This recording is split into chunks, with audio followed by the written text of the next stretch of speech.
Hey friends, Kevin here, and today we're finally going to get to one of these videos I've been meaning to put up for a while because I'm asked this all the time. How do you find these free and low-cost campsites when you're traveling? And I'm going to tell you the website I use. I use a couple, but I'm going to show you this one that's a good one to start out with because it's free, so anybody can use it. And I'm going to show you exactly how I use it when traveling to find places. But the important part of this is I'm going to let you in on a secret of something you may have never thought of before as far as a place to stop and camp overnight, which are city parks. Now, if you're from the East Coast like I am, this is going to seem odd. But when you hit the other side of the Mississippi River and you're headed west, this becomes much more common. That you have city parks that have built parking areas, some that have built little campgrounds, some that even have full hookups in places. And often they're in little towns and they're just trying to be nice. They're trying to get people in there. Sometimes you can stay one night. Sometimes you may be able to stay 2 or 3 nights. Often it's free. Sometimes there may be the ones with hookups, even though I've seen those that's free also. They may have some little charge. You may need to go down to the local sheriff's office or something and give them $5 for a little permit for that day. But it's some of the best things out there. One, because generally it's right in whatever little town you're going through. 2, it gives you the chance to hang out in that town and explore and see what's there. And of course, while you're there, you'll be spending some money in their local little grocery stores or gift shops or what have you looking around. And that's what they want. They're trying to get money. They're trying to get business into their own little grocery stores and restaurants and whatever their little town has to offer. And I love exploring those little towns because you never know what you're going to find. And I love talking to the people that live in those little towns because they will point you on to other things that are interesting that you wouldn't know about otherwise. But as far as getting your camping costs down, this is one of the great ways to do it. And it doesn't matter whether you're traveling across an interstate like Interstate 40 or you're going down some different roads. Interstate 40 in particular, I can tell you once you get into Arkansas, you will start running into these if you know how to do it, how to use this website and how to find these. Because you're not going to see big signs on the interstate that say, oh, come camp here, park here for free. As a matter of fact, at most of the city parks that offer this, they really don't have any signage saying that they offer it. Or you may find one little sign tacked to something somewhere that just has some basic rules. And a lot of times they'll have a bathhouse. Occasionally you'll have something with a shower. You may not have bathroom facilities, depends on the time of year. Everything's going to run a little bit different in these places, but this website will tell you what to expect, and it will give you a place to spend the night for little money or for free. City parks, the website I use, let's get to it. Now, this site I'm going to use, and one I do use, even though I have a couple that I pay some money for, but this one works pretty well. It's good for somebody starting out, get your feet wet. It's freecampsites.net. And let me show you exactly how this works. You're going to go to this website. You're going to pop in the area that you're going to be traveling through. It's going to bring up a map. And it's going to have these little triangle pins. The green ones are going to be places you can stay for free. The red ones are going to be places you can stay at, but it's going to cost you a little money, but generally they're pretty low cost. Stuff that's $8, $10, whatever a night. So what happens where you know you're going to be traveling, you're going to click on each one of those. And when you click on it, it's going to pop up in the upper left corner some details about it. And you'll see a lot of these that's listed are going to be truck stops, your pilots and flying J's and things like that. But if you go down through there and click each one, eventually you will hit into some of these places like this one. I pulled up this place in New Mexico, this little town called San Juan. I've been through there several times. And this particular little place has a city park that lets you stay there for free. So you can click on that, and now on the computer, I right click on it and I open that up into a separate tab, which is going to take you over. It's going to give you all the information. It's going to give you reviews from people that have been there.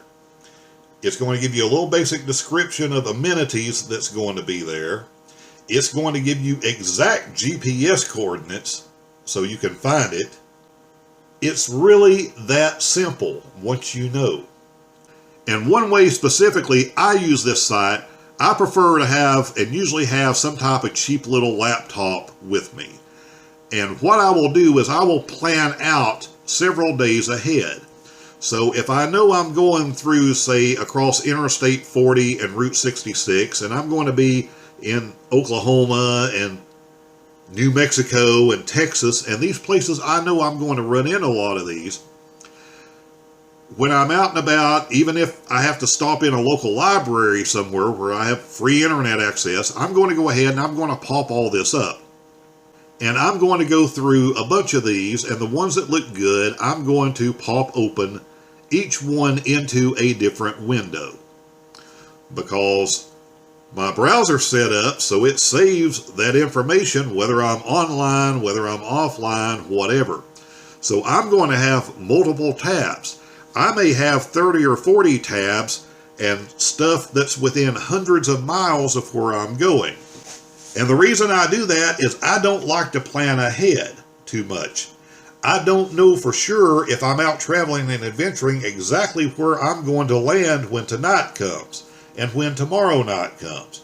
Because if I find something I like to do in between, I'm going to stay there and I'm going to enjoy it, and it gets later in the day, and then I'm going to try to find me a place. And it may be close by, it may be 20 miles on in the direction that I'm trying to travel, and that's fine. I'll go on and I'll go to that place for the night. For the people that have to plan everything out, you can use that to your advantage the best way you can. I'm more of those, I'm going to wing it. Because if you've been a subscriber to this channel before, you've probably heard me say this. But if you're new here, you may not. And I'm going to tell you something about van life or just traveling and doing long trips in general. But the problem I've had before, and the mistake I've seen everybody else make along the way, if you get too structured in your travels and what you're trying to do, and going across Route 66 is a good example of that. You've got in your head these places you want to hit today. And you get to some place that you really are enjoying and you leave. Because you've got those 3 other things today that you have planned, that you have to get in there, that you want to see.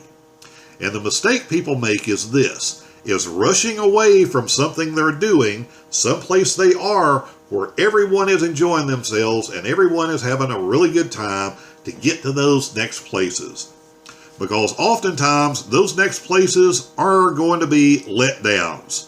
There's going to be something wrong. They're not going to be there anymore. They're not going to be open. It's just going to be a lousy experience. It's whatever. So when I find a place that I or whoever I'm with is really enjoying, we don't make that mistake anymore.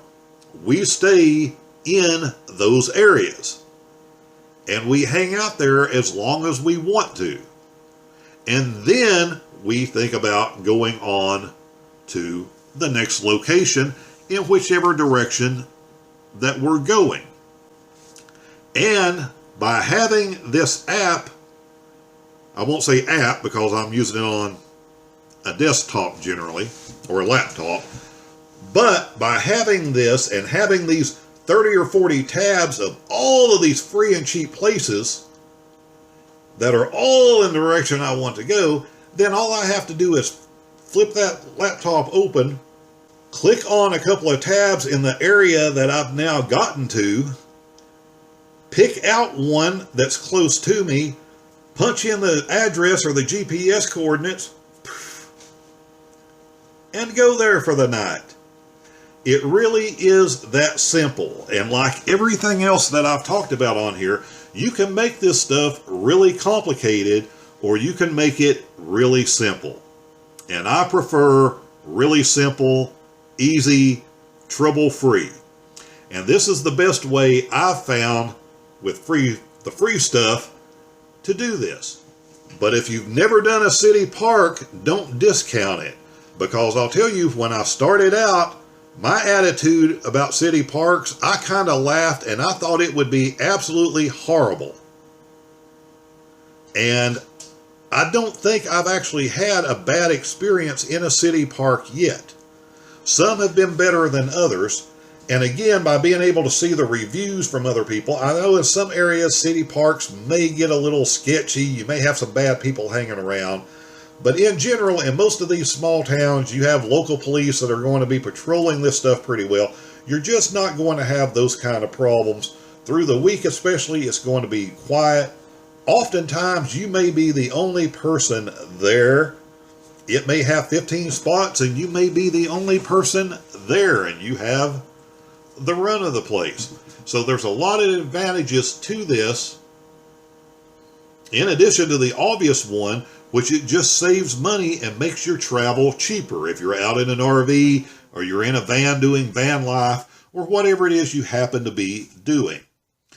But again, this is also in videos why I've stressed that you need to have, a bathroom thing with you. You want to be an ability to cook and all. You want to be as self-contained as possible, but keep it simple. Because you never know when you're going to run into a place that the facilities aren't open. And in one of these little towns, you're not going to be able to run out to convenience stores and buy the McDonald's because they don't have a McDonald's and the convenience stores all close at 8 p.m. So you're going to have to be able to take care of yourself because maybe they've got the restroom facilities in this particular city park. Maybe it's closed down. Maybe something's broken.